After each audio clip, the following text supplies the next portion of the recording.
cracking? This is Jimbo's footage. This is Payalo. This is Goldie. What's up, Mr. Criminal? It's your homeboy Steven Lou. It's your homeboy Ricardo giving a shout out. Yo, what's cracking? It's me, Alvino. This is Veronica. It's Monica from Atlanta. Yeah. Calling in from the San Fernando Valley. Calling from And we back, baby. On Winter Boulevard every weekend. Out from Denver, I see all my homeboys low riding them sick ass Lolos and whips on them boulevards every weekend.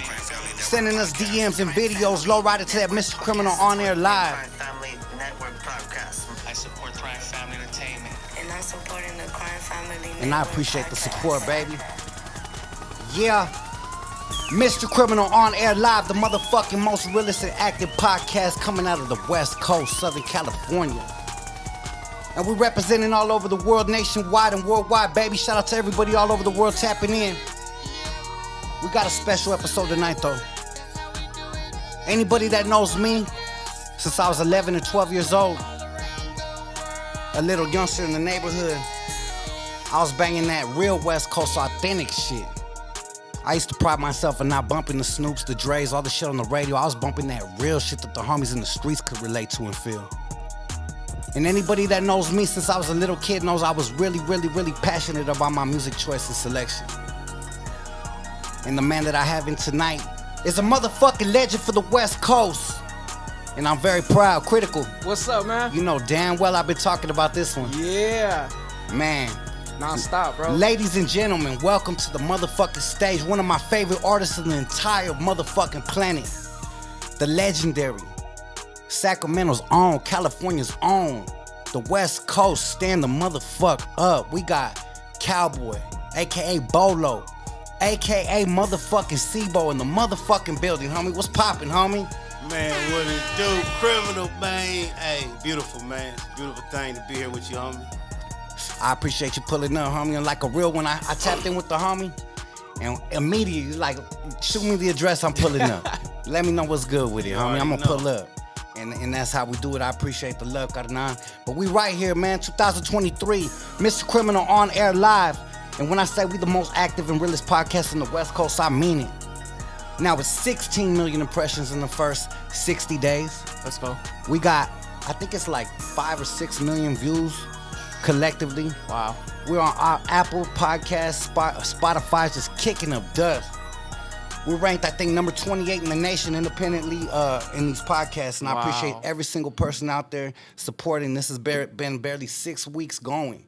And we kicking up dust in the motherfucking game. Critical. What's up, man? The motherfucking neighborhood TMZ. Stop it. Hey, you better claim that shit, homie, because we're bringing the real news. Hey, let them know what we got on the news today. Guess what happened the other day? You tell me. Man, more UFOs. I told you. Hey, this time over a military base though. Hey, that's probably where they're coming from. Don't let them reverse psychology your ass, my boy. Bro, they said they had over a dozen Marines being trained at that facility at that time. When did this happen? I believe the other day. The other day when? Because on Mother's Day, I was coming back, going over from Reno Valley up and over the Ritchie Canyon. Yeah. And as God is my witness, my 5 family members in my car was me, my 2 boys, and my daughter and my wife. We all seen it at the same time. It was like a big-ass fucking line in the sky of lights. Oh, wow. And I tried to pull out my phone. My wife tried to pull out her phone. My son tried to pull out his phone. And by the time we all tried to get it, that shit was gone, homie. Nah, this says that happened on the 22nd, but that's crazy. Yeah, this shit ain't no joke, homie. Nah, they said it was as big as, like, they said they could kind of estimate it was like almost 4 stories long. 4 stories long. So maybe this is the one they were saying was in the atmosphere that the Pentagon was talking about, huh? Yeah. Some deep shit, homie. X-Files. Hey, Bolo, what's your opinion on that kind of shit, that aerial phenomenon? You ain't fucking with it, or you believe in that shit? What you think? Man, you don't know what to believe in out here, man. You know what I mean? Yeah. I believe in all this shit. It is somebody else besides us. You feel me? It has to be, right? Hell yeah. They say it's too self-centered if we think we the only motherfuckers Man, out here. come Like, on, how man. cocky could we be, right? For real. There ain't no motherfucking way. I think that them dudes up there are banging that Sibo right now, though. They probably got that candy blue UFO trying to come down here and try to floss real quick with that Bolo. I'm gonna tell them they got that first copy of that Mr. Criminal guy got me too. They better bang that shit worldwide. But nah, man, it's a beautiful thing. And we in here, man. Last night we had the homie Chito Ranas. And I appreciate everybody supporting that episode. It's been going up like crazy. The homie's facing some crazy shit right now. And you guys all know his story. Another artist from Sacramento. Are you familiar with Chito Ranas, my boy? Nah. Never heard of him? It's a homie from it's a Mexican artist from Sacramento. And he's been doing it, bro. He's been running up these numbers. He's got millions, tens of millions of views. And the homie just went to prison for 4 years, got out, and got himself right back on the run. He went back on the run in one day. Damn. And went and did some shit. It's public. It's public knowledge. I don't want to be the one to put out That's that. who you put on the page. Yeah. Okay. Yeah. I even sent them a little message, a Yeah. little thought process to You him. got it, homie, because you know how it is. The real ones go through that I shit. peeped him out. You Yeah. feel me? Hell yeah. I didn't know he was. I peeped him out. I said, oh, damn. Yeah, shit. he's from the city, homie. And So, he nice, too. yeah, he's super hard, homie. He Yeah, represents he the nice. flag right. Hell yeah. But shit, we got Sibo in the building, homie, and today it's about you, my boy. And I appreciate you pulling up. Like I said, it's an absolute honor for me. And my homeboys resting in peace that we used to bump your shit all the time. Hey, criminal is love, homie. You come from a lifestyle like me. You Yeah. walk that life, so it was a pull up immediately. That's love. You know what I'm homie. saying? Hell yeah. Hell yeah, I appreciate It's that too. like that, homie. Well, shit. As we're gonna get two sides of me tonight, homie, and I'm proud to take off the artist hat. I'm proud to take off the businessman hat today, and I'm gonna just chill out and be the little homie that used to bump his shit on the blocks because I used to listen to your shit and just wish I could chop it up. Wish I could ask questions about the city. Wish I could ask questions about how you came up and how you became who you are, homie. Right. One of the biggest independent artists out here without a cosign and did it and took it farther than most artists signed. So I want to speak about the first things first, homie. How did Sibo become who he is today? Growing up, falling in love with music. When did you first pick up a microphone? Like, let's break it down to the very, very essence of this shit. Yeah, man. I started early, homie. You know, my mother was pretty much into music, you know, singing, you know, a little band type like play. You feel me? So she had all these records, and I would, you know, mess with these records, man. You know what I'm saying? And ran across this record, man, this Blowfly record. And dude was rapping all crazy and shit, you know what I'm saying? Yeah. So that was my first touch with the rap music, and you know, ever since then it was just like in me to keep, you know, trying to rap and shit. And then I ran across, my mom was writing poems, you know, before I was, you know, writing shit. So I had took one of her poems and turned it into one of my first little raps. And from there on, shit, I started writing my own, got on, you know what I mean? Just kept going, battling people from school to school or whatever, you know what I'm saying? Yeah. So, How old were you at that moment when you first fell in love like that? man, probably about 8, 9. Man, already Ran battling. across that record. Nah, that's when I ran across the record. I Oh, probably got started across the battling record. around 11, 12, junior high school, Oh, you were 6th coming in. grade, You were feel coming in me? strong. Yeah. Hell yeah. What was your first rap name, my G? What were you going by? Wow. We You gotta went know. there. We What gotta know. was it? Snowman. The original. The original. Yeah. Hell yeah. Snowman. That's what's up, man. So first falling in love with rap, hearing that Blowfly. You young Sibo, 8 years old, getting to the school, 11, 12 years old. When did you start realizing that you had a love for it where you were like, okay, this is something I want to do in my future. This is something I could actually feed my family with. Well, I never knew that. When I got out of YA, you know what I'm saying? I'm in the streets hustling, on the run, you know what I mean? I run across one of my homeboys, and he trying to go out of state. We want to bust a move, so I wound up taking him to bust a move right out of town to another homie. And that homie was posted up around all these rap dudes. You feel me? Yeah. And I had already, you know, I was in YA listening and, you know, like, damn, you know what I'm saying, rapping and shit. So once I got over there and did my little thing right there, they was like, ooh, wee, this nigga right here, he's the one, you know what I'm saying? And then from there, shit, Gas Chamber. Hell yeah. AWOL Records, that was the first one, right? Yeah, AWOL, you know Hell what I'm yeah. saying? I was on the run, he was on the run. Yes, sir. I remember that day like yesterday. I remember getting that tape, homie, and taking it to the homies, and the homies were like, where the fuck you get this? And I remember I stole it out of one of my brother's older homies' cars. And the homies were like, this shit is hard. Like, we all just got gravitated to this. And it was like, then we go to the next homie, then you go to the next neighborhood, and you just start showing fools. And then it started becoming something where you start getting your name on the streets, just like in the music shit, just for having some dope shit like that. I remember like, hey, fool, what's that shit that you were showing me before? Show the homies. Homie, turn up. Put this shit in the homies' cutlass. Bump that shit. Boom. Hit up the equalizers back in the day. Motherfucking bolo, you know what I'm saying? And that was that gas chamber, homie. So coming from middle school and then falling in love with it and then kept getting out of YA, what was the very first track that you actually had recorded for that album? Gas Chamber. That was the one, huh? Exactly. Straight up, right off top. Right off top, that was him. Damn, that was a deep record for a first record, homie. That was a concept record. That was a record from the struggle. You had to go through the system to actually know that. You gotta actually have some experience. You feel me? Like I got a song that's called "Stay on the Streets," and I'm talking about how homies and they get turned to numbers, and we turn to motherfuckers up, and we just turn to profit for the state and the government. You know what I'm saying? Right, how they just trying to fill another bed. And I was spitting that shit at 17, and my older homies were like, "Damn, homie, I had already been locked up 9 times though." So it's like you have a different type of exposure to life, and we have a different type of understanding to the system that we were part of. Right. Where most motherfuckers on the outside looking in are just like, oh yeah, they're just busted or whatever. We get more of an understanding to the system and in the whole system. So was that something that you had in your mind entering the game, naming your shit AWOL Records, Gas Chamber, having concepts like that, facing YA and already having a number coming out? Was that something that you were already like, okay, I'm gonna push a different line out here on the West Coast? Because nobody was pushing that shit. Nobody was pushing that real shit like that you were spitting it. Well, we was built up. We had a few rappers come up out of SAC, X-rated, Brotha Lynch.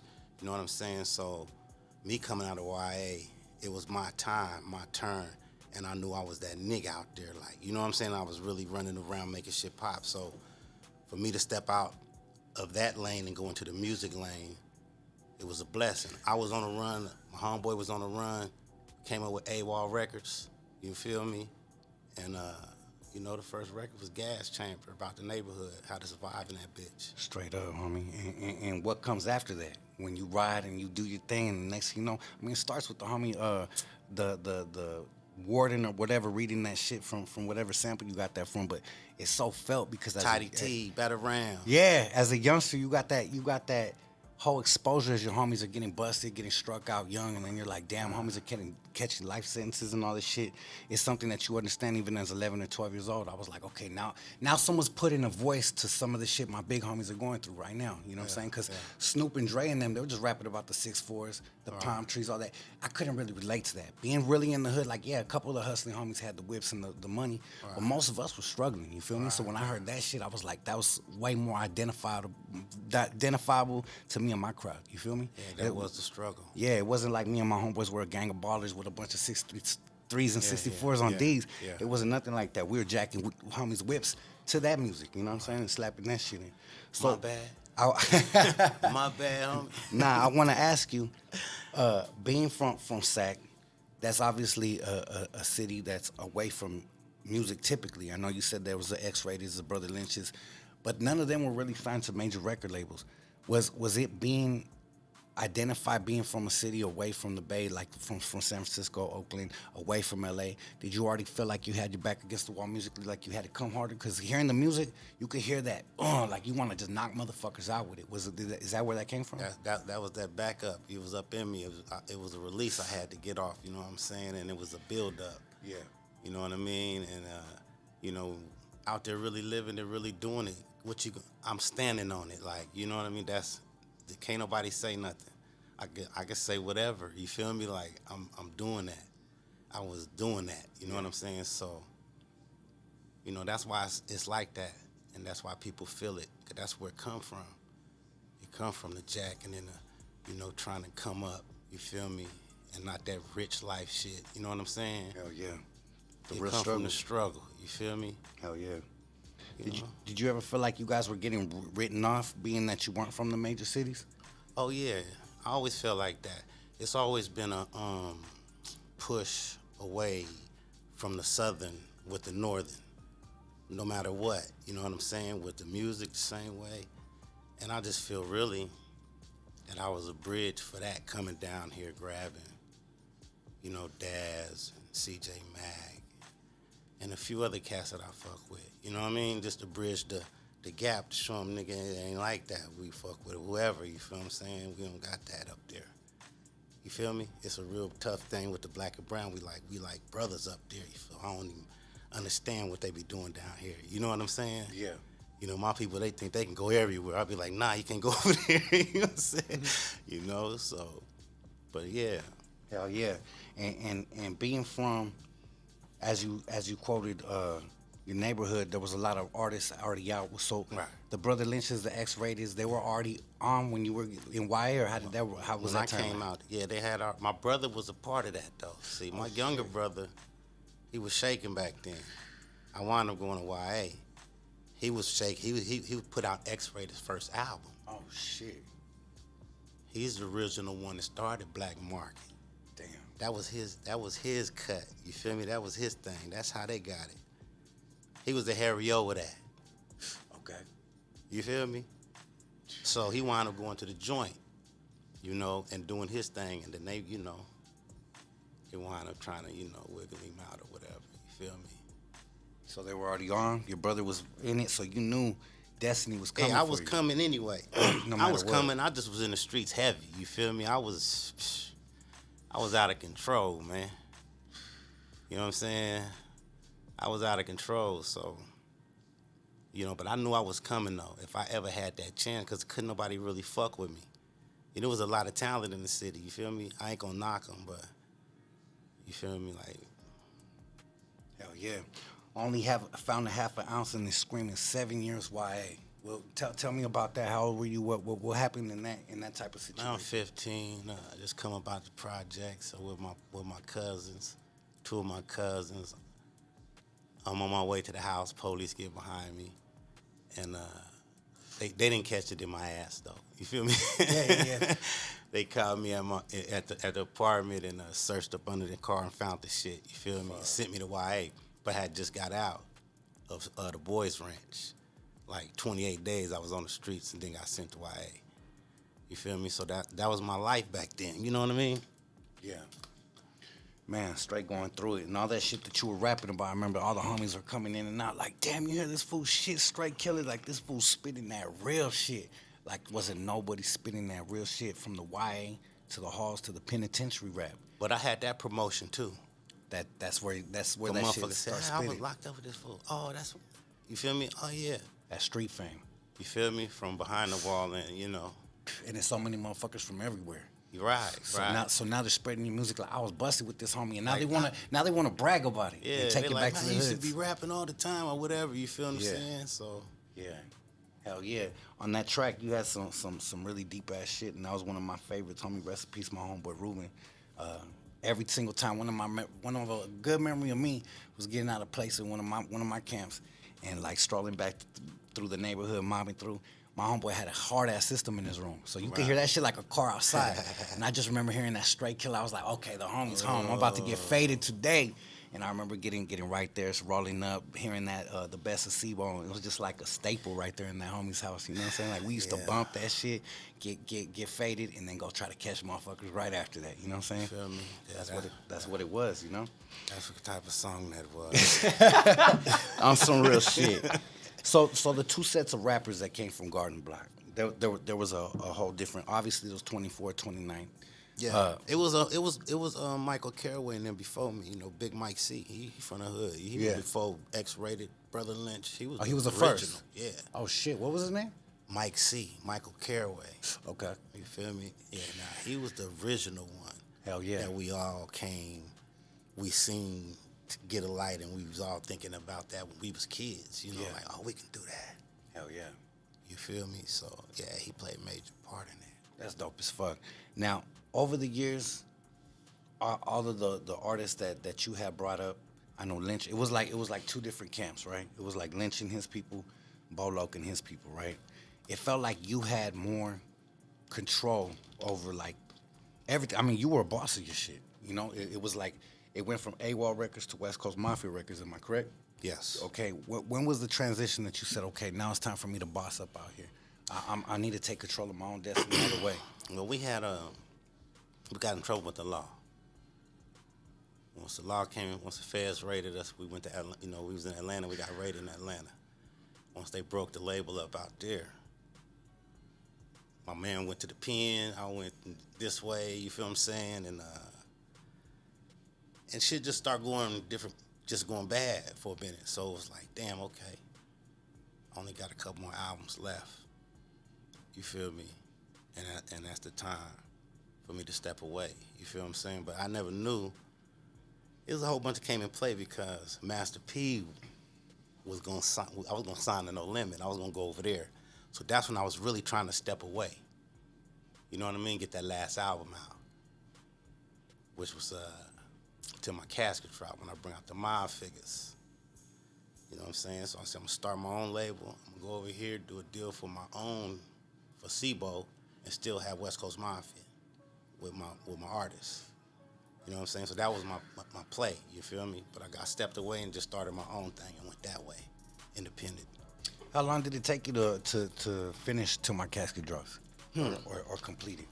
Couple months probably. Man, that was one of the arguably one of the hardest West Coast artists albums ever. In my opinion, straight up, I don't give a fuck what anybody says. That shit is hard. That shit's through and through raw. Gang of spitters on that motherfucker rawness. I mean, straight off the intro, you just off the rip, push play, and we be blasting, smashing for the loot. I mean, you just kicking it. It was like a motherfucker Freak just kicked in that motherfucking door musically. You know what I'm saying? And that's that aggression I'm talking about. That you were stepping in, like just coming in, claiming that shit. This is me. This is where we at. You know what I'm saying? How you go to YA? Same shit. That's all I knew. Yeah. What's happening?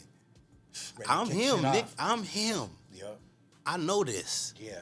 From that, I'm him. Hell yeah. All the other shit, yeah, whatever. You feel me? But that life, I'm him. Yeah. I stay 1,000. Hell yeah. That makes a lot of sense, homie. So, when you first got into the rap game, it's obviously publicized. I'm pretty sure you've been asked this before, but the whole situation with your homie Q-Ball and that video shoot, that was very publicized. Take us back to the day, homie. I know that it's been years and shit, but the climate back then, you guys were deep as fuck at a park. It's tension. And you guys just shooting coming video. back out. I just coming back out there. I got my respect, dog. I got both sides. I got my brothers, them over there on the red side. And it's pretty much, you know what I'm saying? It's that really not that bad over there with them. But now some prior shit that went on, and that had caused tension at that place. You feel me? And, sad to say we lost a real one. Rest in peace, Q-Ball, you know what I'm saying? Yes, sir. And then it was highly publicized. I mean, before news, before social media, we had the streets. That's how shit got around. And I remember hearing about that. And being a fan of your music, everybody knows that. I mean, when you really pay attention to motherfucker, you always said the Locust, right? Sibo, but you could call me the Locust. Right. So when I was hearing that track and Brother Lynch was like, the Locust motherfucker was, whatever he said, I was like, damn, Bo Loc was involved with this shit. So I was like tripping out and I always wanted to ask about it. As you got over, you hear rumors, shit like that. But I definitely confirm now that it was at your video shoot. Did that cause problems like over time with you and Lynch and the rap shit? Or, Yeah, it did for a minute. Yeah, because he was coming out like not dissing, but just like, in pain in the music, you know what I'm saying? Because he lost a brother just like you did, Yeah. It did. But we all know this is what we signed up for. Sad to say, homie. Straight up. You know what I'm saying? Did that ever get resolved? Did you and Lynch ever get on the same page before the record? Before what? Before the record, you guys did Block Movement. Was that something? Yeah, we was pretty much, trying to. I just kept going back to the penitentiary. I wasn't out long enough, I kept going back. Got a new number, kept going. You know what I mean? I'm like running through numbers over there. Damn. You feel me? So my whole career, that's why they ain't. You know what I mean? It's been done from behind the wall. Damn. That's some crazy shit, homie. And speaking on that, I remember thinking like, man, I gotta see someday these cats on MTV. I gotta see these cats someday on the BET, man. And I remember, like I said, being in and out. And I remember I never had cable growing up. We were pretty much poor. And like maybe 15, 14, I don't remember what year it was, but my mom started getting a little bit of paper. And I remember my main argument when my mom was like, get cable. She was like, I don't watch TV like that. I'm like, I gotta see the MTV. I gotta see some BT shit. I need to see some music videos. That's all I gave a fuck about. Right. And finally we got it. And I remember that day clearly, homie, that I'm sitting there making a sandwich in my living room, and all of a sudden I hear Sacramento artist, dum, dum, dum. You know the MTV News shit, the stamp? Yeah. They're like, Sacramento artist C-Bar. I fucking dropped my shit, ran to the TV, like, what the fuck? And they were showing the whole shit in the court case. I was like, damn, it finally happened. But not the way we wanted it. We wanted the video. They were just in that motherfucker highlighting your situation and the story and everything like that. I heard stories and I've seen other interviews where you talk about how it happened. Let's talk about like the impact that had on your life more, because it's already been publicized. I want to know how that changed your life, because getting that, regardless good or bad news, it's all good. It's all good publicity. The situation where MTV came to Cincinnati. Yes, sir. The guns and the marijuana case. That's what that was about. I remember. Maybe or was it freedom of speech? Freedom of speech. Okay. Yes, freedom of speech, because they were saying something about the DA, and they were trying to trip on you about your lyrics and using rap lyrics against you. Well, that was they had that written up in my parole. What is it? Parole papers. Okay. You know, you can't promote gang violence or violence against law enforcement. This was written up in the parole shit. You know what I'm saying? So when I came home, that was the parole paper I signed, right? But what, you know, I still did what I did. I came out to my casket drop. They wouldn't pick the record up at 12 o'clock at night. You know, back then, Tower Records would sell your shit at 12 if it's hot. 12 a.m., they open the doors. We motherfuckers lined up out there. They went and got my shit. Then came raided me in the morning. Damn. You feel me? Just like that. Just like that, dog. And you already had 187 on the DA on that motherfucker. Man, that's what it was. Deadly game, everything. Hey, so let me ask you something. What made you kick off and say, fuck it? They're threatening me with this shit. I'm going to go back. I'm in and out this motherfucker. I'm going through these numbers anyways. What made you say, fuck it, I'm kicking off this track? And that's deeper, homie. That ain't no rap beef. Now you're kicking off a beef with a whole fucking judicial system, homie. That's deep. So, talking about the next album, once they locked me up, I wound up getting out. Yes, sir. Then I went and did Enemy of the State. You know what I'm saying? Not knowing what the fuck they was talking about, what, you know, still not promote gang violence and violence against law enforcement. And I started that record off with police. You know what I'm saying? Getting done with, you know what I'm saying? So, you know, it's just like saying, fuck what y'all talking about, it's freedom of speech. I'm gonna do me. I'm not out there selling crack, robbing no more. You feel me? Now I'm in here talking about this shit, and y'all don't even want me to do that? Damn. You don't want me to give them that lifestyle. But yeah, you know. They try to silence us any way they can, you know what I'm saying? But hey, I just kept it pushing. They ain't fuck with me no more. That was it. That was it. Damn. Now, I turn on BET, Rap City, and I hear that motherfucking we get the money. Now I see Sibo where his proper shine is, getting that nationwide radio, or I would say fuck radio, nationwide video play. How did that feel going from the struggles of the streets, being from a city that was written off as far as in mainstream rap media, having to get yours from the mud, from the ground up, in and out of jail, seeing the previous homies from your hood already on while you were facing the real street shit. Now you're in the motherfucking mix. How did that feel, my G? Felt great. You know, I was giving life to other artists then too. You know what I mean? You know, helping people get on. You know, and that's what it was. That was what was important to me. Building a crew. Hell yeah, that was the most important. You know what I mean? We're talking La Rue, Killer Tay, Marvelous. Yeah. I mean, you had them all. That was the most important thing to me. Is building a crew. You know what I'm saying? It's just like the game. still got the same thought process of putting your team together. You know what I'm saying? Yeah. So, you know, and I had loved ones around me, and man, we just went did our own thing, independent, got us a distribution deal, and we just stood on our own. You know. Hell yeah, and you were one of the first West Coast artists. I mean, obviously we know Eazy-E was out here, but he was signed to a major record label with Jerry Heller. You were one of the first West Coast artists that were doing that independently, and actually getting that video play on BT, actually getting that love and getting MTV looks and shit like that. Now you're in a position to have your own empire. You're putting homies on from different you know, aspects of life. Because I know Lil Cycle was from Phoenix, right? No, Cycle from 29th Street. Oh, is that right? No, I just remember in an interview back in the days on Sickness. He used to be out in Phoenix. He was heavily, living. though. He was Yeah, living he out used there. to That's be right. out there heavy, Yeah, I'm though. telling you, homie. I've been peeping for years. I just remember him Yeah. saying, "Yeah, I'm posted up out here in Phoenix and shit." That's what it was. Yeah. But yeah, just knowing that you were able to put all these cats on. Now, you're moving forward into the future.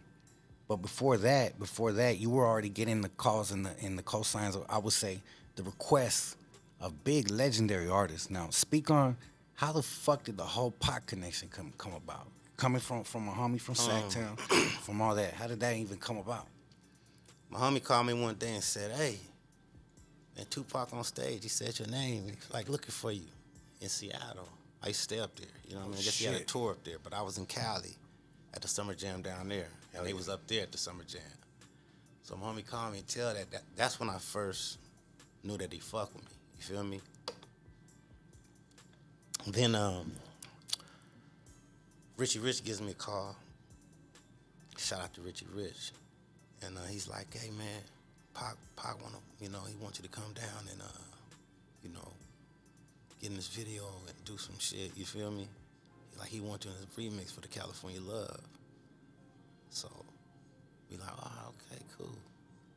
So, you know, and then we wound up pushing down there, you feel me? We wound up pushing down there, and Pac pretty much was like, you know, he was pretty much a SIBO fan.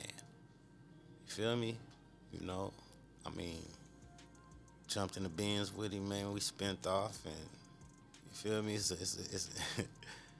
you know, it's a cold game, but he had love for me, man. That's what it was, man. You know, it was respect. Hell yeah. And the fact that a rapper that big and that big of an artist was touching down and like, man, I need to fuck with this cat.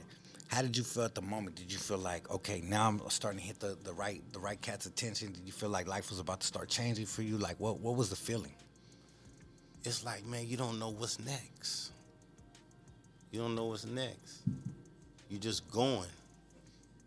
You just going, you know what I mean? You don't know what's next. So it's like, you know, it feels good that other people acknowledge me and, you know, they like my shit, you feel me? But I know I'm giant, you know what I mean? I know where I could be, you feel me, if the steps is right. Hell yeah. You feel me? But I you know, I'm fighting demons, you know what I mean? Like, you know, these white folks trying to keep me down, you feel me? You know, and then, you know, things get good. Independent going good. I got a lot of artists. You feel me? I'm going into the 2000s. You know, we touring, we doing a lot of stuff. And then my little brother get killed. Damn. You know what I'm saying?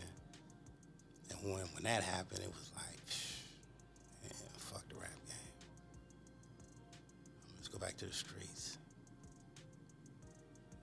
You know, that's what it was like. Damn. What year was that, my G? It's 2004. Fuck. And I'm fighting a pistol case, you know what I mean? Just got caught with a pistol. Just get bonded out. You know what I'm saying? And still going back and forth though, you feel me, with all this shit. So my life different, you know what I mean? A lot of people talk about this shit and how they doing this or whatever. Shit, man. More blessing to you. Wow.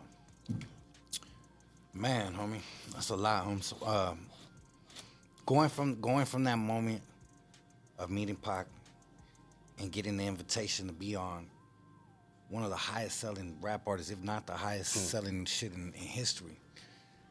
Now you're cooking. Now you're in some shit that's like, now the whole world is tapping in, and now everybody wants to know. Cause I remember very clearly, I was showing the homies young that Gas Chamber, Tales from the Crib, all this, right? Mm-hmm. Homies are circling back now.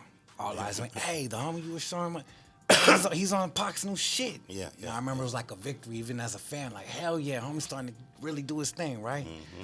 How did that change your life in that moment? Cause that was the biggest album in the world. Man, that had me. That really put me out there. You feel me? I was in a Jack the Rapper in Atlanta. You know, they had me perform out there. You know, doing different things, moving state to state. You feel me? And you know, it just added fuel to the fire.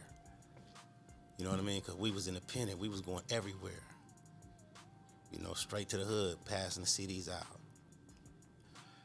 So when they dropped that was just, man, that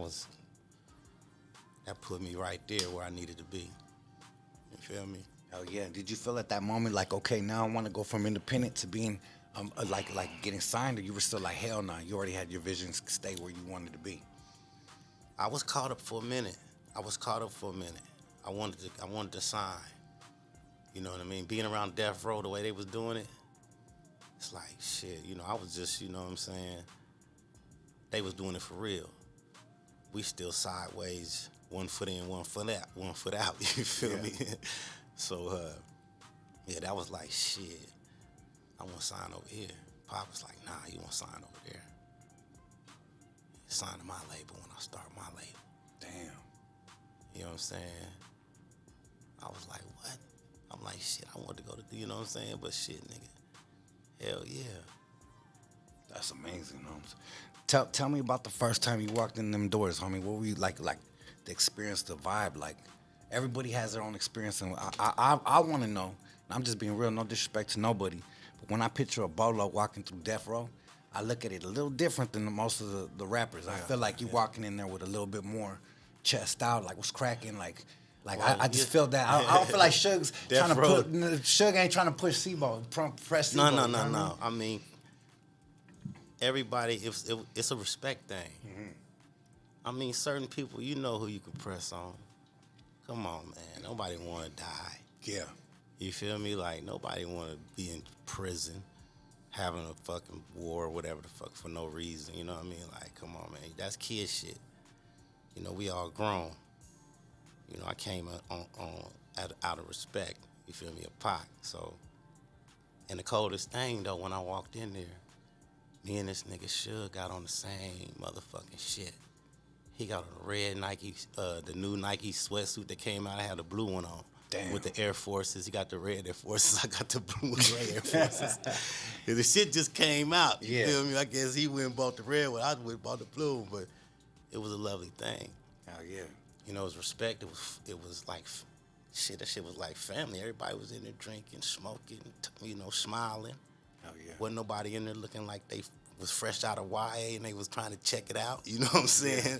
So it was a good time. And then that's the day I met the Outlaws and all the rest of them. You know what I'm saying? Shit, that's the day I met Suge. You feel me? Shit. Hell yeah. So. Who engineered the session? We had Mike Mosley, Johnny J. Rest in peace, Johnny J, man. You know what I'm saying? Yeah, we brought Mike Mosley down there. He did a few tracks. You know what I'm saying? And me, 40, you know, we did the We Ain't Hard to Find. The Click and Richie Rich. That was the first song. And then Pop was like, I need you to do another one with me. Damn. I said, well, come on. He picked the beat out. We went and wrote verses and shit. He wrote his shit in like 15 minutes. You feel me? Went and laid that shit. I went and laid my shit. Played it one time. And I'm over here rolling the blunt. He came to me and said, man, I need you to do one more with me. Fuck, he was feeling that shit. I need you to do one more with me with my Outlaws and woo. You feel me? Shit, that's where Trade War Stories came at. Just killing shit over there. You know? Dropping some legendary shit. All on the spot. All on the spot, homie. So going from the independent grind and being in the hood, in and out, now you're on this motherfucking record label. Now you own your own record label. Now you got the biggest fucking album featuring your voice Right. multiple times, Right. requested by the biggest rapper on the planet, and you're still 1 foot in, 1 foot out. Was there a moment where you're like, okay, this shit that's been following me my whole life, the shit that I've been facing, struggling, we all struggle and face it, right? Was there a moment where you're like, okay, I just need to dedicate myself to this music now? This shit could really change my life all the way, and I could just look past all this shit? Or you were just like, nah, fuck this, I still gotta hold on to what I I started? was surrounded. I couldn't step away from it. Damn. I'm surrounded by it. At least they say you know, you want to, change your friends. You got to step away from your friends if you want to do something. I was stuck. You feel me? I was stuck. Wasn't nothing I could do about that. Nowhere to go, you feel me? Then I married my wife. And that gave me the break. I started seeing shit different. You know what I mean? Once I got married, I seen shit different. Oh yeah, this shit serious. I'm just coming from a kid though, you feel me? Being incarcerated, you still a kid. You know what I mean? So, had to get it right, man. Damn. Had my daughter, and it's just start formulating for me. And we're gonna highlight that. Congratulations to you. I don't know, it's been shared publicly. Yeah. I don't want to be the appreciate one. Yeah, hey, you have. I know you coming from the same background as me. We all get the you ain't gonna be shit in life. Right. You fucking throw your shit away. You gonna be dead by this age. Yeah. This rap shit ain't gonna work. Yeah. Nope. Now look at that. You defeated all odds. It worked. You're successful. I'm not gonna dox what you pulled up in. But let me guarantee that what you pulled up in is a lot cleaner than any motherfucker that probably ever doubted you. Daughter just graduated college. Yes. I mean, life is a beautiful thing for Sibo these days. Yeah, And I believe that the fact that you didn't sign to a Master P, the fact that you didn't sign to a Pac, and unfortunately he made his demise, these kept on putting you in your path of being independent and being a boss of your own, controlling your own destiny, not having nobody else to blame or lean on, and keep pushing this West Coast line, keep pushing this Sibo shit, keep pushing this motherfucking movement. That's what it's about. So I feel like that shit was meant to be. Your destiny wasn't by accident.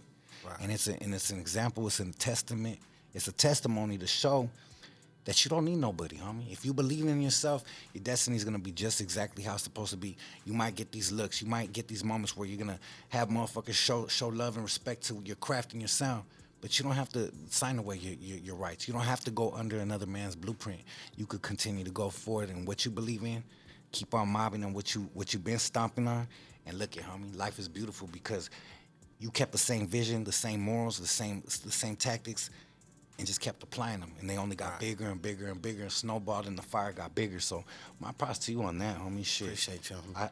I think it would have been a much different situation if you would have signed to Death Row, because then you would have had a story like everybody else of being bitter or how Suge held him back or shelved him or whatever the fuck is.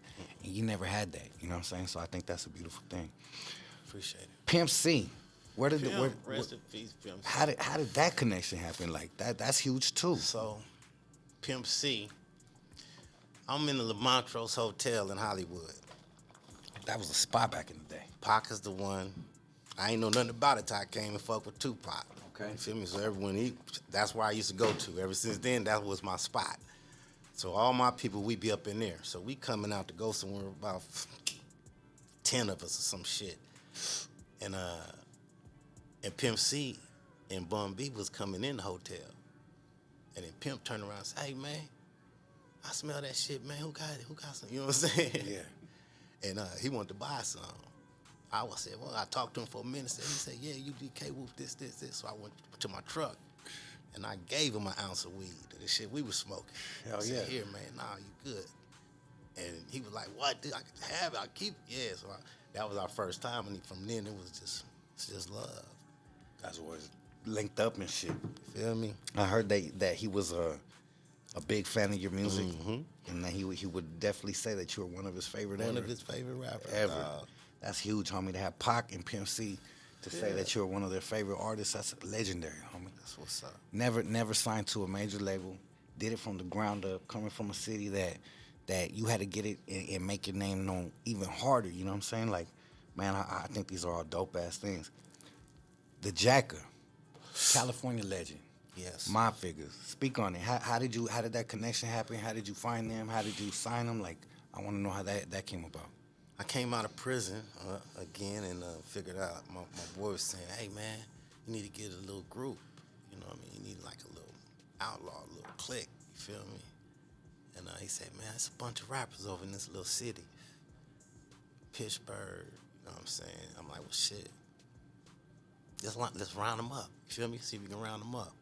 So they wind up all going to a little record store, like a whole bunch, probably about 25 rappers, you feel me, going to a little record store. So we pull up. Boom, I got them all freestyling and rapping and whatever the hell, you know what I'm saying? And we picked 5. Well, I picked 5 of them. I picked 4 of them. And picked the Jacker, Ryder, AP, and FedEx. But 2 of them was in a group with Hustler. You know what I'm saying? They was like, hey, let my cousin come, you know what I'm saying? But he wasn't there, though. You feel me? So I was like, you know, boom. So I wound up taking him home back to my city.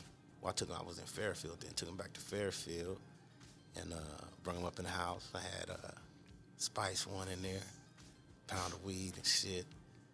And we just had the motherfucking beat on and shit. We was playing the new beats and shit from Mike Mosley, and everybody was sending us beats. And shit, that's where I created the Mob Figures at. Just like that. Yeah. Took them in the crib, off the rip. Off the rip, put them on one of my biggest albums. Damn. So this gonna be my group. I'm gonna put them on my album. The last album over there, you want it, I'm putting my group on there. You feel me? Damn. And then that's how they, you know, they got their eyes up, and then we drop C-Boss Mob Figures. Hell yeah. And for you to take some street cats that you never met before in your life, just met them off the rip and take them into your crib, into your world, and open up what you're doing, open up your kingdom and your empire. Took them home to my kids. That's hard, homie. That speaks volumes, Holmes. That Took them speaks home to volumes. my wife, my kids. That speaks volumes, homie. Cause That's a real motherfucker. I come from that big homie type shit. I was the youngest motherfucker in the clique. You feel me? So look out for your loved ones, homie. You feel me? Damn. Not a lot of real motherfuckers like that in the world, homie. That's some real shit.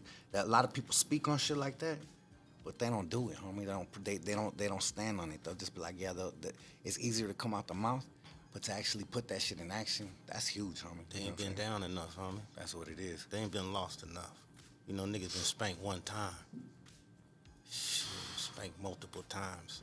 Every part of the system. You feel me? So you pick who you want. For sure. You feel me? Hell yeah. Come on, man. This him. Nobody fucking with him. You know, so. You could feel it. It's an energy that's like, real motherfuckers always feel each other. Like it's an unspoken rule. It's like, it just comes naturally. You know what I'm saying? Right. Looking out for real motherfuckers. The connection to Kansas City. How did that end up happening? How did you even end up clicking up with Tone and the whole situation? Well, I had a concert out there. They had brought me down there for a concert. Brought the Mob Figures with me, the whole squad. We went down there and did something. And they wound up bringing Fat Tone to my hotel room. He was young. They like, hey, listen to my little cousin rap. You know what I'm saying? You know, they was doing that. So he rapped. And we was like, oh, shit, that little motherfucker hard. You know what I mean? That little motherfucker hard. And from there, I started fucking with him. Every time I went down there, I would, you know, hook up with him and shit. You know what I'm saying? And through the years, shit, he wound up coming over to the label and, you know, rocking with us. You know?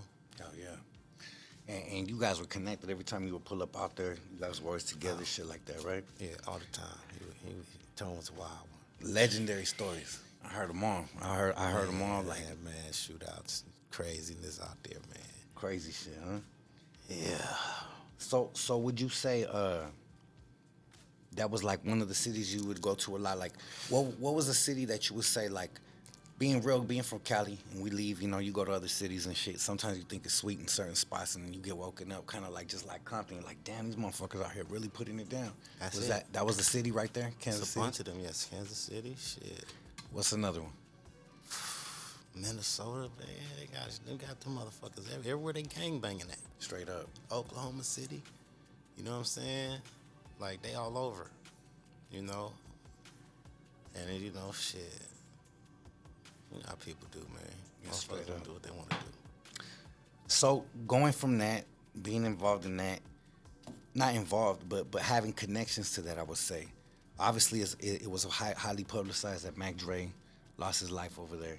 Yeah, rest in peace, Mac. Rest in peace, Mac Dre. Rest in peace, Fat Tone. Shit. Rest in peace, Fat Tone. Crazy.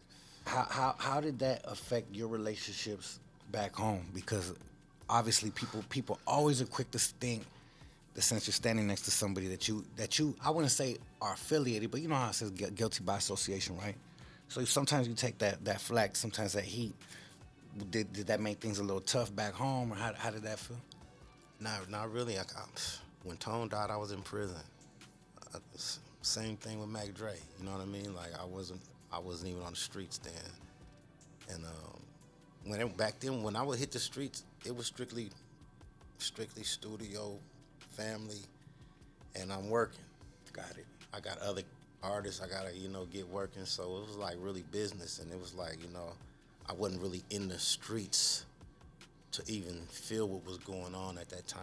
You know what I mean? But even behind the wall, it's been nothing but love all Bay Area. You know what I mean? Vallejo, everything. I never had, you know what I'm saying, no issues out there. Hell yeah. Real ones know how to navigate and do it. The hometown shit. Now years later, we got this new rapper coming up, and now we got Mozzie, and he's doing this thing. I was disappointed to see that, to be real, because I was like, man, this fool's tripping. Like, Bo's a OG legend. Like, to me, I felt like he shouldn't even have had the audacity to even think about this. And I felt like even if you were dissing him, he should have just took that. You know what I'm saying? Like, I get every man got to stand up for this, but I feel like just on seniority, just out of the OG-ness of who you are to the city and who you are to the state and hip-hop in the West Coast, like some shit just, some words just need to be walked away from. You know what I'm saying? So I would say that was definitely not a good look for him. Speak on that. I mean, obviously that's not something we want to keep pumping up, but getting past that, I should say. How do you feel? I was just tired of a situation that was going on back and forth with the younger homies. You know what I'm saying? Yeah. Like the street shit was cool, whatever, but now it's turning into rap. Now you rapping about the street shit that's going on. And that just was like, you know what I'm saying? That shit wasn't cool. Yeah. And that's where the really, like, once he was, doing his interviews and not, giving respect, I knew it was some type of situation, animosity or something, but he from a different generation. Should be nothing but love, nigga, you feel me? You a young, I don't got nothing against him. I don't know you. Straight up. I can't dislike somebody I don't know. That ain't real. You feel me? Hell nah. Yeah. I mean, you from there, I'm from here, nigga. Shit, what that mean? I got homies from there that we used to shoot at each other. We cool, you feel me? Got past that shit. A lot of years. You know what I'm saying? Man, so being the fact that you are a staple in California, being the fact that you are a legend, I mean, straight up, and been out here doing your thing and pressing the line for this West Coast California music and standing tall on what you've been pushing the line for years. How do you feel about the new generation not sounding like the West Coast, trying to copy other shit, trying to be like down south, trying to have that different type of sound? Like, what would you say to that? When they ask me this, I tell them this.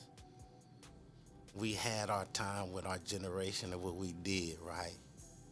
For the ones that stood on it, so I salute all of them. You feel me? The new generation, they got their own way of thinking. They got their own way of doing drugs. What did you expect? True. That offbeat, you know what I mean? Just going crazy, you know what I'm saying? Yeah. So, hey, More power to it. You feel me? I did mine, you did yours, you feel me? And we still got that same rhythm. Yeah. That same thing that makes them get goosebumps and shit. You feel me? The real music, we still got that. It don't matter what they doing, you know? Straight up. Now, when it comes to digital age versus physical, you've been an artist that was able to sell physical copies more than most people could ever even wrap their minds around. What is the difference that you feel as far as having the advantage in the new age with the digital, quick, instant gratification, or would you rather have the old school being able to press it up and having more control of every single copy? Or would you rather be these days? What do you prefer? Well, look where it's at right now. It's pennies. You know what I'm saying? It's pennies for them to hear your music. You know what I mean? True shit. What the fuck? We working for pennies now. They're just trying to destroy us because they see it's this part of they see who getting to the money. You feel me? They rather us out there on the corner so they can put us in a cage and get all that done. You feel me? So they always try to find a way to push us away. But, you know, good days was good. We could sell a CD for $10. You know what I'm saying? Man.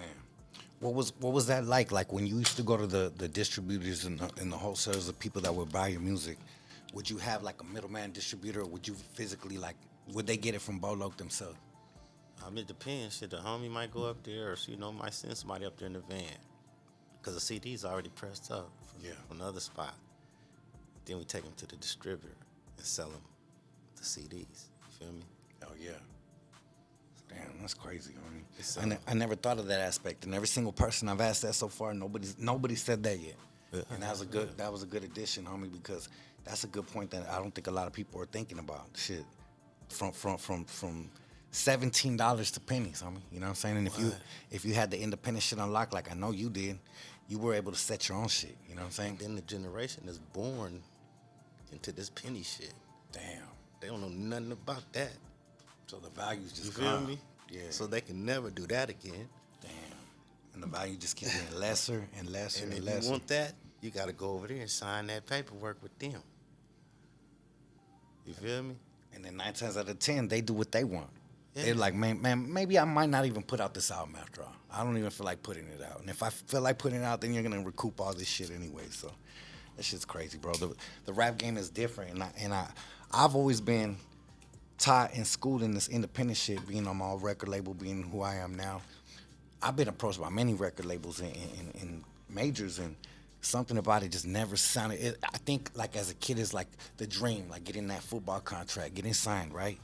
But times have changed so much that I just feel like, man, like it's not as appealing as it used to be. You know what I'm saying? Right. Like these days, it's more appealing to own your own shit and be in charge of your own shit and boss up like that. So I think you always had the formula and the strategies way ahead, homie. Like motherfuckers, you had a blueprint that people follow to this day.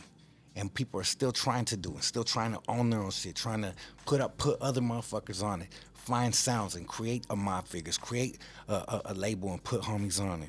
Man, you done a lot, homie. You done a lot without the training, without the how you used to say the background of business, without shit with facing just the fucking being awarded in the state and in and out. I mean, I think you probably one of pound for pound, one of the ones that did it the most, facing all the challenges that you faced, homie. Think about that. I mean, you probably spent more time behind walls than you've been out here, and look at how much music you put out and killed it. You know what I'm saying? Like, shit's amazing, homie. What was your favorite album that you ever recorded, and why? I think Enemy of the State. I think Enemy of the State was the favorite one. And why is that? It was my own doing album. You know what I mean? I was up in Seattle. You know, had my family up there, had the mob figures up there, had my whole crew up there. You know, nice big studio, and it was just beautiful. You feel me? Hell yeah. The different producers flying in and out. You know, it was it's like the enter into the game for me. You feel me? And it was open, wide, running. Hell yeah, that's hard as fuck. Yeah. Now, how'd you end up in Seattle? Meeting your wife? That's how you ended up out there? Nah, man. The first time I ever left California, gas chamber. We all jumped in the Suburban. Went to Seattle. As soon as we got off the freeway, first light we hit, that's all I heard was my records. Damn. Like everybody was bumping gas chamber at that time. It was a trip to me. You feel me? We went to this fucking barbershop and that's all they was playing up there. Motherfuckers. You feel me? Knocking that shit. Motherfuckers coming up there talking about where's Sibo walking right by me. You feel me? Yeah. So yeah, that was my first time going up there, and then I wound up meeting some real people, man, and shit's been on ever since. Oh yeah, you went up there and planted another seed. So you went from Seattle. You lived a couple places out of state. So you went from Seattle to Atlanta, and where else have you been? Man, I've been all over, dog. It's been all over the map. What? Been all over, dog. Shit. Dallas. You know, I have these little, I have these little stops, you feel me? But, yeah. Ohio, shit, Kansas City, man. Arizona. Shit. Cali home, no. Oh yeah, you really got it in a lot of places. That's dope to hear. I've been running, when you be running, you be promoting, and you be moving and shit. You ain't got no major label, doing this shit, you feel me? All independent, all out the trunk, all out the gutter, straight up. Like, and then on top of that, you were having paroles, probation, numbers. You have to report and shit like that. Like, yeah. How was that working? Trying to get out of state. I shook that in. I want to say 90. Oh man, it's crazy. I got probably about 2005. 2005, man. Didn't fuck around. Caught another case. Damn. In 09. Sent me to the feds. Ever since then, I've been good.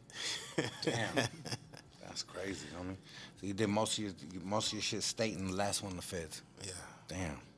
That's crazy, man. So, being the fact that you were one of Pac's favorite rappers and you were able to say, I think that asking this to most people wouldn't really matter, but I think to you it does.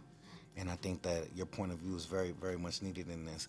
The West Coast went through a heavy transition after Pac passed. Right. And a lot of shit got confusing.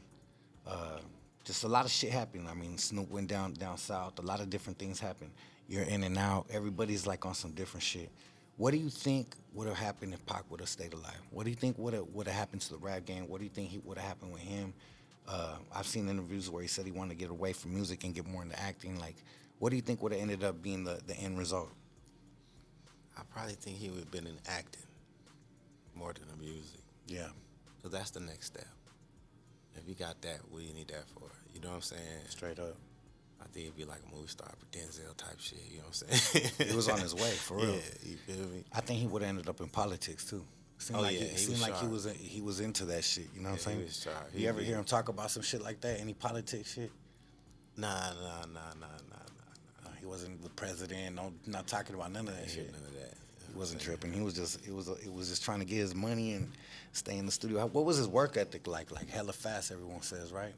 Yeah, the song he did was right. 15 minutes. Man, 15 minutes, dog. He was done with this whole verse. No pressure on Bolo. He wasn't tripping because I heard that like if the Outlaws weren't done by a certain time, he wouldn't let them on the song. For some odd reason, I don't feel like that would have been a issue with you. He probably did. I don't know. He's a fast worker, though. I tell you that. Hell yeah. How long did it take you to get your shit done on those tracks?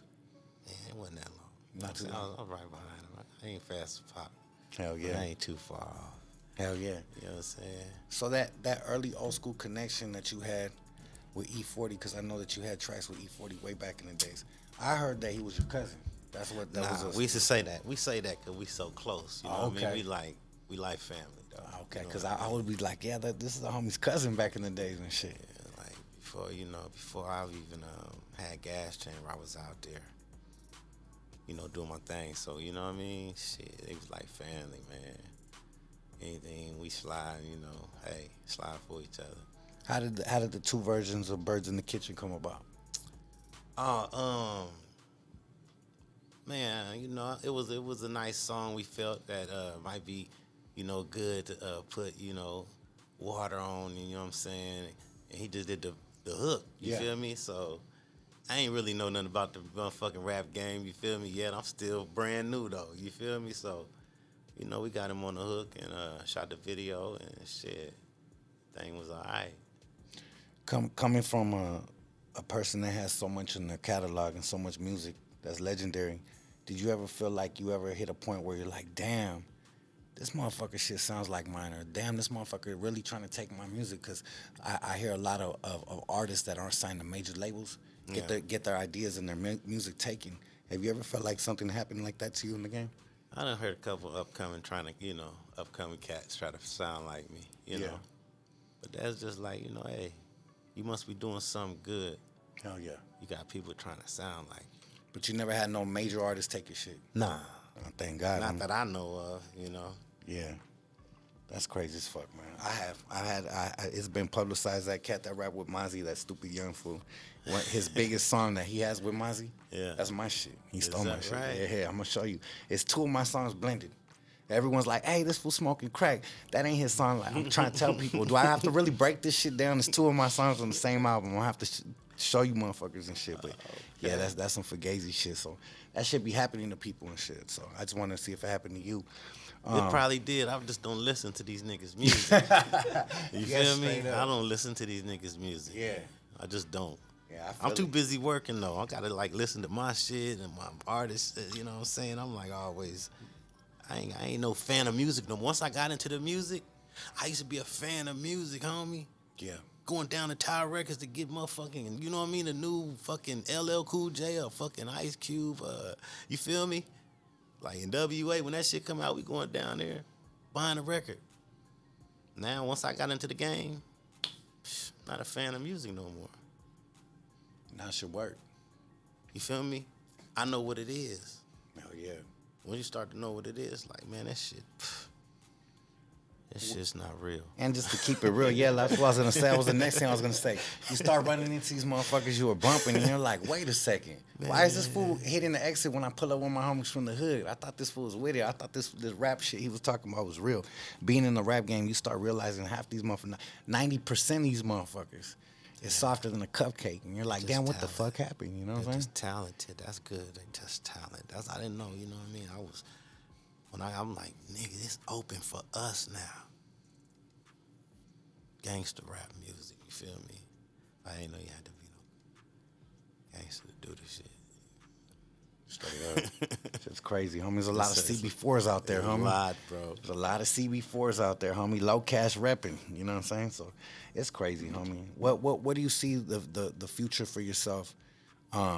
If you could have a perfect riding into the sunset, as they should say, that could be 10 years, 15, 20 years from now. No time soon. But what do you see leaving the legacy behind for yourself? What do you see the ultimate vision? Oh, what am I doing? Yeah, what do you see your ultimate legacy that you leave behind? Man, it's, the thing is, I'm still going. Feel me? Now I'm writing movies and stuff, so it's like I'm about to really venture into that direction as script writing, putting that thing together. Good shit. You know what I'm saying? So it's like straight leveling up. Yeah, you got to. I mean, the music is cool, but that's past tense.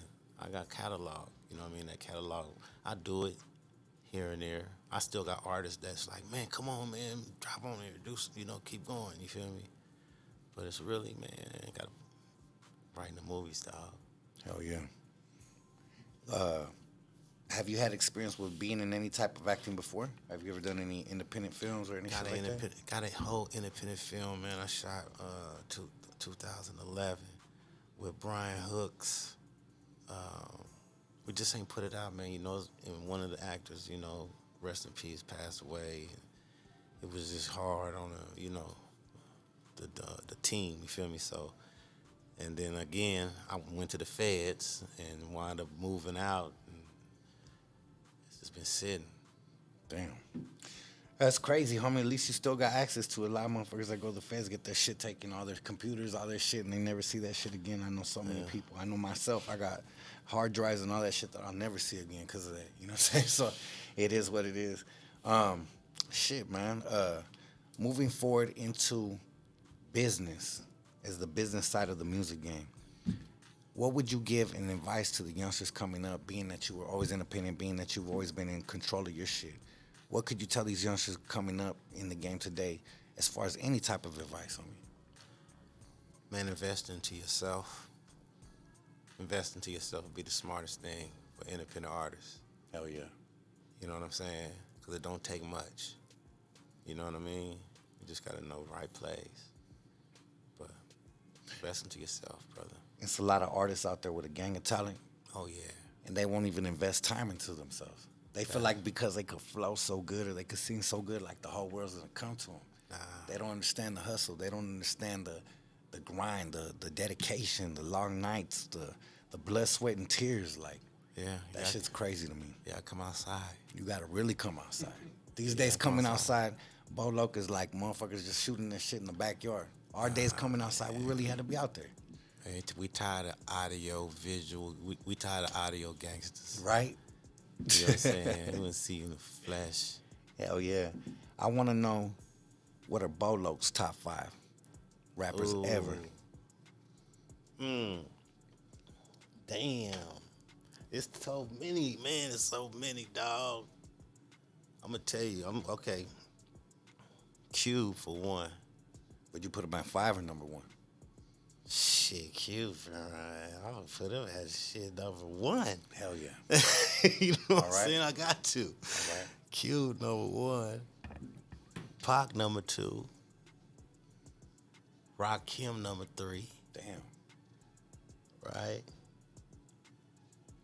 Damn. Wow. Hey, this up to date too though, cause you know what I mean? I like Kendrick Lamar. I think he's nice.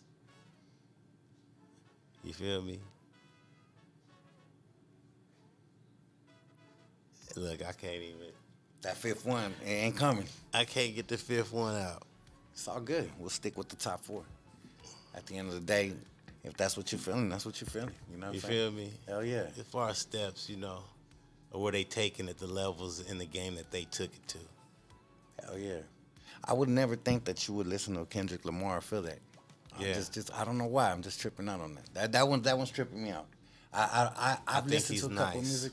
A lot of people do. A lot of people like his lyricism and his wordplay.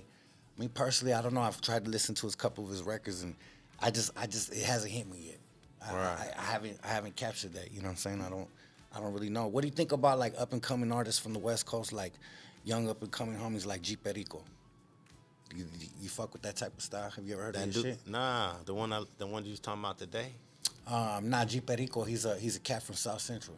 He raps. He represents from Broadway. I don't know. The reason why I bring him up is he's like as far as representing like this West Coast shit, he be going hard representing Crip, and he's like super represents where he's from. Oh, you talking about with the Jerry curl? Yeah. Yeah, I know, homie. Okay, all right. yeah. I thought you was talking about essay homie or something. Nah. you feel G me? Perico. Yeah, Oh, 'cause the name. The name. Yeah. I'm thinking I went straight to the Spanish. Like, Yeah. look, I know it.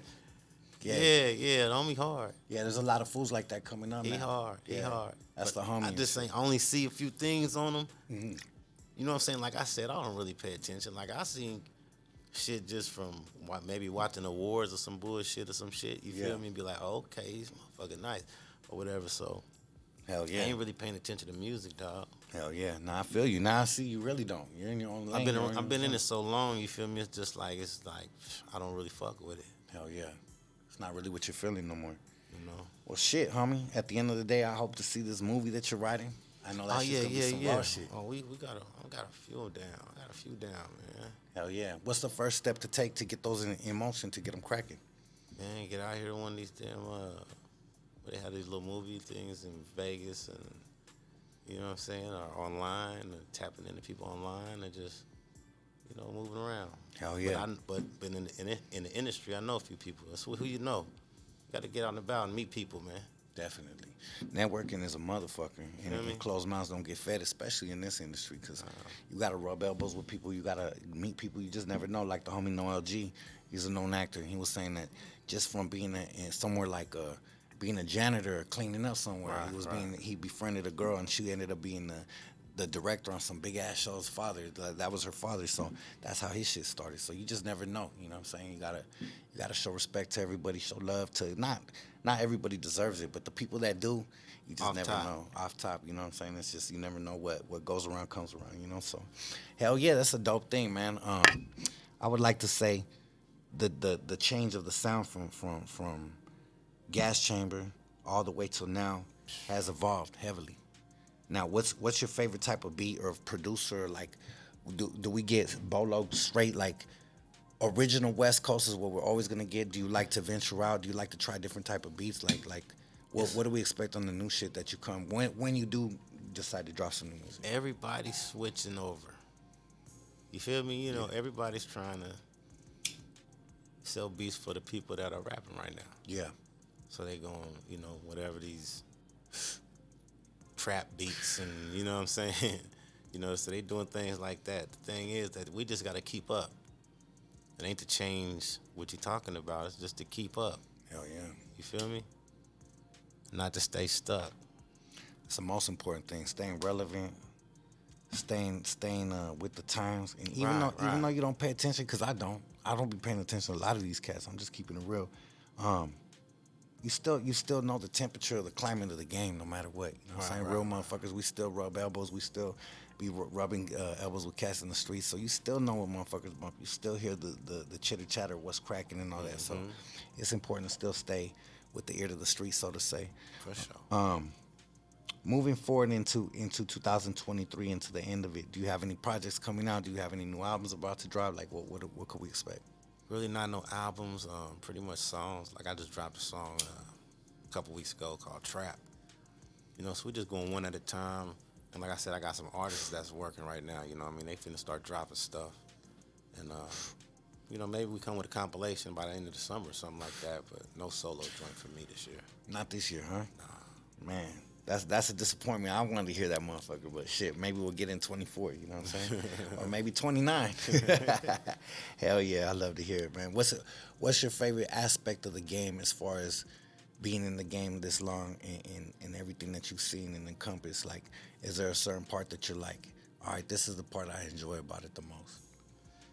Man, where I am right now, you know, where we came from, man, there's no more system, there's no more gang shit, you know what I'm saying? I'm just at peace, you know, wife, daughter just graduated college, you know what I'm saying? Like, I'm cool with that. Took a long time to get there, huh? Man, I'm cool with that. You know, where I come from, I'm cool with this. A lot of people want a lot of other stuff, but I'm cool with, you know, I'm cool with just coasting, homie. You at a point in your life you could finally breathe. Man, what? You could finally breathe. You don't have to look over your shoulder. Man, I'm coasting. Parole officers, numbers. Yeah. You gave them motherfuckers back. Yeah, so. That's hard, homie. Congratulations for that alone. That's a situation that a lot of our people can't shake. And no matter what they do, they just can't get out of that struggle, homie. And you know, like I know, once you're in it, it's hard as fuck to get out of it. You'll find something. You'll find God. You'll find a woman. You'll find something. That's true. You don't have nothing. You gonna keep stick hugging the with block. the homies. Yeah, Hell straight yeah, up. because that's your love. That's some real shit. Ride or die like the other ones. Wow. And that's gone. You feel what I'm saying? So it's like, how do you fuck going to further than that? That's what the attitude is. Real shit. You know what I'm saying? Hell yeah. Did you enjoy mentoring artists and helping them, or do you find that that's more of a headache? I like that. Yeah. I like mentoring the youth, helping the youth too. You know what I'm saying? Like, anybody that want to do this shit, that really got the passion for it, man, I got the time. You know what I'm saying? Got to be good. I got a whole bunch of people I'm working with. But hey, trying to build this empire, man. Hell yeah, and that you did. Would you ever be interested, or could we ever see a C-Bo giving back or speaking to the youth and like possibly doing like a juvenile hall run or something like where you could talk to the kids and you've never been interested in nothing like that? When I was in Seattle, 2013, I was at a school where I would have these kids come together. You know, they was like troubled teens and shit like that. You know, I would have them sit down and play chess. I would play chess with them, and you know, they would do agriculture and show them how to grow vegetables and shit. You know what I'm saying? So I would go through there with like 2 times a week and sit with them in their classroom, play chess with them. You know, talk to them about their problems and where they was from and all that old shit. You know what I'm saying? So yeah, hell yeah. Hell yeah. I asked because we're trying to put together something, and I would like to tap in with my real ones out here and see if we could do something for the youth, because that's something that's heavily on my chest, to be able to give back to people that struggle like us. Come on, man. Because if we didn't have the rap shit, let's keep it 1,000. If we didn't have the homies that believed in us with the rap shit, what would have been our stories? You know what I'm saying? Not a lot of homies got that opportunity. Not a lot of homies have that drive or even believe in themselves with the confidence. Right. All they want to do is get high and go blast, because that's the easier thing to do. Ride on their enemies and represent their hood, which, you know, and I know 9 times out of 10 that shit doesn't lead to success. You know what I'm saying? You got to find a moment, like you said. You got to find something. You got to find God, find a love, find a passion, find a love for music, whatever it might be. You know what I'm saying? So, man, that's an important thing.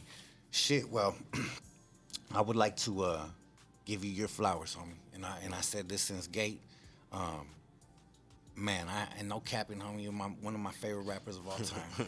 Having you sit down in this seat is an honor, homie. I only like to highlight legends, and when I speak, let me take that back. I only like to call people legends that I feel authentically true to that. People say that I've been throwing around that word, but thankfully and fortunately, every single person that sat in that seat so far has been of legendary status, homie, and I appreciate the contributions you've given to this coast. I appreciate the contributions you've given to my life musically. You helped build my soundtrack to my life.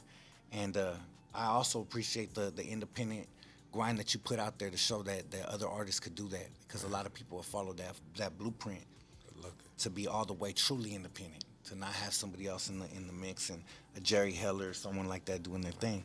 And no disrespect to Easy, because he is the godfather of this shit, but I think it's amazing that you truly didn't have nobody right there. You were doing that shit by yourself, and you smashed all the way like that, you know? So that's just an amazing thing, homie. Appreciate you, homie. At the end of the day, dog, like, you're a motherfucking legend, homie. And more people need to acknowledge people in your positions that have actually contributed to this coast and help influence some of their favorite rappers of all time. Man, that's appreciate motherfucking you, amazing, homie. And I hope that I could help contribute to whatever you got going on. Right. You know, I be doing my acting shit. I know a lot of directors, producers, investors. If there's anybody I could plug for you for what you got going on, I'm here, homie. That's what we do. You know what I'm saying? So, shit, well, before we get up out of here, I would have to say, as cool as you are as a homie, you're not gonna escape the motherfucking Mr. Criminal game show. And 2023 Mr. Criminal, and tonight we are live with my homeboy, Bolo, a.k.a. motherfucking Sibo. What's cracking, homie? Man, what it do? Criminal. Man, we in here, homie. We in here. And this is Mr. Criminal, the game show. Now we have changed channels. And the rules are very, very simple. It's either a yes or a no, or this motherfucker or that motherfucker. That's about as simple as that. Because in school, I didn't really pay attention to tests. So I like to make it simple as I understand them. You know what I'm saying? Taking it back. I think I know the answer to this, but I'm going to ask it anyways. I ask everybody. You've already said your top 2, but I'm going to say as far as influence to the whole game, not favorite rappers, talking about influence. Who influenced the game more in hip-hop, Biggie or Pac? Pac. Hell yeah. Super Nintendo or Sega Genesis? Which one would you rather have? Sega. All right, what's your favorite game on Sega, my G? That was my shit too. I forgot. Donkey Kong. Donkey Kong Nintendo, homie. It's Sonic, homie. Sonic's on Sega. I had both of them up. I couldn't figure out which one. I'm like, shit. Hey, Sibo had the underground ones that played both, homie. That's what it was all about, homie. You had to be part of that elite group. But nah, hell yeah. If you could get rid of one for the culture, and you could only keep one, and one had to go, one era, and you could hold on to one for whatever impact it made, would you keep NWA or the Death Row era? And you were part of one of the legacies right there. That's heavy. Damn. Death Row era. You would keep or get rid of it? I would keep it. Okay, so NWA's gotta go. Sorry about that, big dog. But Cause hey, I was in that era, man. nah, I for can't sure. put myself You can't. Nah, that's a good point. Pac, everybody, hold on, man. Okay. Now, when it comes to groups, would you say Dog Pound or Outlaws? Oh, you dirty dog. Why you what you doing? You gotta make them a little hard at times. I lied in the beginning when I said they were easy. Outlaws, dog. I love the Outlaws, dog. You gotta go with the Outlaws? I'm going with the Outlaws. Bro. Outlaws, okay, Outlaw Immortals. Yeah, that's right, homie. So Death Row, Outlaws. He said, hey, sorry, Corrupting Dads, you guys gotta go, homie. Okay, now as far as business, Suge Knight or Master P? I'm going with Master P. Master P, we keeping him? Yeah, we're gonna keep Master P. We're gonna keep Mr. He ain't gonna have the gang meeting in the office and shit. Everybody gets a house from No Limit Suge. Realty, right? Yeah, that's hard. Hey, I want to ask, when you were gonna sign with Master P, was he trying to offer you a crib on that back in the days? I know he was giving everybody cribs and shit, like No Limit Realty. Here you go, Snoop. Here's Silk the Shocker. Shit, we talking about the M. It probably was. It probably did have a crib or something involved with Damn, that. that's right. Hell yeah. All right, shit. If it could be, when it comes to Lolos, or like some sick ass Benzes, the SLs drop top with the fat V12s. Come on, like which one would you rather have? Benz. There it is. All day. He's Right pulling now up the today, style. man. I'm saying, you feel me? Hell yeah. What's your favorite Benz that you've ever drove in your life? I know you've had a lot. Nah, shit. I ain't probably the 550, man. I ain't been driving nothing special. Hell yeah. You know. He said something real lightweight. I done drove Maybachs and shit, but my shit, my shit. 550. Hell yeah. Coming from a motherfucker straight from the hood, driving some shit that lawyers and doctors drive. Come on. Show the man some respect. All right. Now, the last thing I'm going to ask. Not because of the pennies or because of the dollar amount, but because of the instant gratification to be able to get it quick. Remember, you have to go to the record stores back in the days, or even just hearing the radio. You had to listen to that shit 3-4 hours straight to hear a song that you like. Yeah. Or you had to go to the record stores and they might be sold out. Nowadays, you could just download that shit quick. Would you rather have the physical copy where you could open it and read the credits, or would you just download that motherfucker real quick? Physical? Physical still, huh? All day. All day. Why is Hell that? yeah. Open it up, see who did the beat, see who's on it, flip it over, see who recorded that. Yeah. Phone number to the record company that put it out. Damn. Phone number to the distribution company. It's a whole experience. What? That's all you needed to do if you can rap. Mm-hmm. Flip one of those over. Straight up. Now, did we ever catch Sibo back in the days on his own? I know you had your like 800 number on the back of the CDs, right? Or like it was like some type of hotline, right? Something like that, yeah. Did you ever return any calls or anything like that from everybody, or that shit just went straight to I voicemail? don't fucking return no calls. Somebody was taking them calls though. Okay. You feel me? Yeah. And they was checking them and shit, like, you know? Yeah. All right. Because they said Eazy-E had a pager, and he got like 100,000 pages a month. And Julio G was up in here, and he used to run the LA station out here, and he said Eazy used to pull up to the station, use the radio station's phone, and call every motherfucker back and be like, what's cracking? This is Eric. I'm calling you from 92.3 and shit. So I just wanted to know if you were in touch with your people like that. You're too dope. busy in the streets and shit. All right, shit. Well, my final question is, if you could choose MMA or boxing, which one would you rather have? Boxing. Well, who's your favorite boxer of all time? Mike Tyson. Hell motherfucking yeah. You remember when he fought Money McNeely? Peter McNeely? Yeah. All right. I don't know if you remember, dog, but you probably don't. You probably weren't on that shit, but that motherfucker had an intro song. I think that was the first customized boxer intro song I ever heard where they're saying the artist's name or the boxer's name. That fool had the corniest, cheesiest motherfucking intro song I've ever heard in my life, homie. Whoever did that shit should slap themselves even from all the way back then and now, man. That shit was hilarious. That shit was, go back and watch the tape and watch how that fool came out to that tape and how Tyson knocked his ass like 20 seconds, I think it was. Yeah. Them were the days, huh?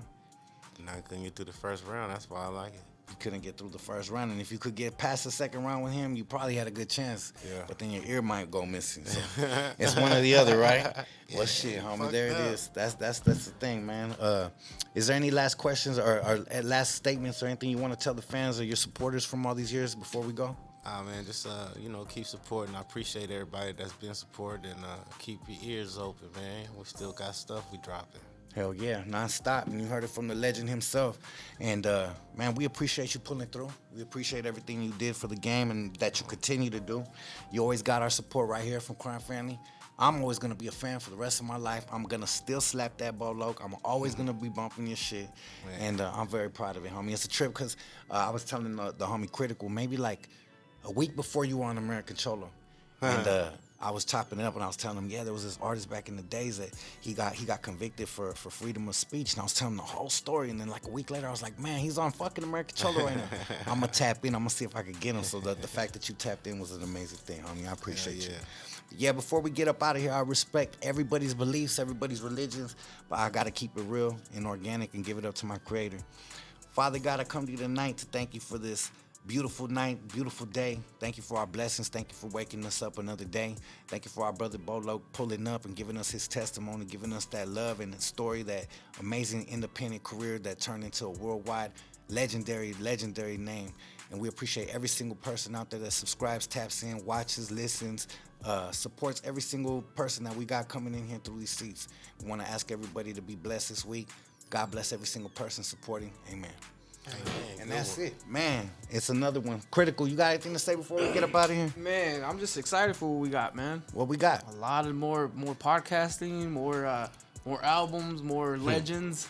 Hell yeah! Right. So I'm excited, man. I'm very blessed to be in this seat right here, man. Along with you guys, it's amazing. Hell yeah! To listen to all the stories and it's firsthand, man, before everybody else. You know what I mean? Hell yeah! Well, we appreciate you, homie, and shout out to everybody out there supporting. Again, and this is how we do it. 2023, Mr. Criminal on air live. Another episode, legendary. And shout out to Sibo. And we about this motherfucker. We out this thing. West.